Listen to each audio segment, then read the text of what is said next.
தமிழ் சினிமாவில் எத்தனையோ திரைப்படங்கள் வந்திருக்கு, எத்தனையோ இயக்குனர்கள் வந்திருக்காங்க. எத்தனையோ சிறந்த படங்கள், தனித்துவமான படங்கள் நிறையா வந்திருக்கு. அதே மாதிரி தனித்துவமான இயக்குனர்கள் இருந்திருக்கிறாங்க. இப்படிப்பட்ட ஒரு தனித்துவமான, அதாவது யூனிக் இயக்குனர் தான் எஸ்பி முத்துராமன். எக்ஸாம்பிளுக்கு இந்த படத்தை சொல்கிறேன். அந்த சீசன், அந்த இரா அந்த தமிழ் சினிமாவில் வந்த படங்கள் பெரும்பாலும் நெகட்டிவ் கிளைமேக்ஸை மட்டுமே வச்சு எடுக்கப்பட்ட படங்களாக இருந்துச்சு. ஏன்னு கேட்டிங்கன்னா, பாசிட்டிவோட நெகட்டிவ் கிளைமேக்ஸ் மக்களோட மனசை பெருசாக இம்பேக்ட் பண்ணும்.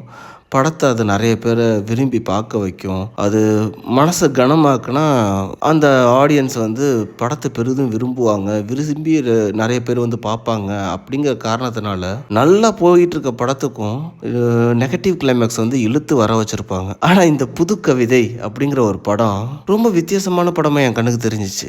ஏன்னு கேட்டிங்கன்னா, படத்தோட பாதியிலேயே ஹீரோவும் ஹீரோயினும் பிரிஞ்சுட்டாங்க. ஓகே, அவங்க கதை முடிஞ்சு போச்சுன்னு நினச்சிட்டு இருக்கலாம். ஆனால் ரெண்டு பேரும் ஒரு சில வருடங்களுக்கு அப்புறம் சந்திக்கிறாங்க. ஹீரோ இது வரைக்கும் திருமணமே செஞ்சுக்காம இருக்காரு.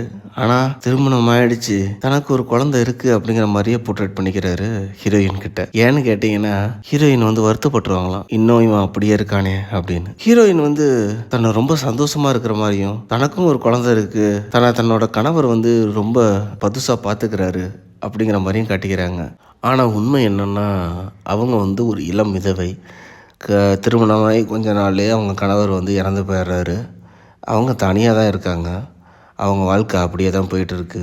ஹீரோவோட பொண்ணு அப்படின்னு போர்ட்ரேட்டாக வர அந்த பாப்பா அவர்கிட்ட என்ன சொல்லணும்னா, இந்த மிஸ்ஸு சிரித்து நான் இன்றைக்கி தான் பார்க்குறேன் அப்படின்னு சொல்லும். பின்ன ஒரு நாள் இவங்க லைஃப்பை பற்றி அவங்க தெரிஞ்சுக்கிறாங்க, அவங்க லைஃப்பை பற்றி இவங்க தெரிஞ்சுக்கிறாங்க. ரெண்டு பேருமே சேர்ந்து அவங்க வாழ்க்கையை புதுசாக அமைக்கிறாங்க. நெகட்டிவாக போன ஒரு கதையை பாசிட்டிவாக முடிச்சு வச்சுருப்பாங்க. இந்த படம் என்னை ரொம்ப இம்பேக்ட் பண்ணிச்சு.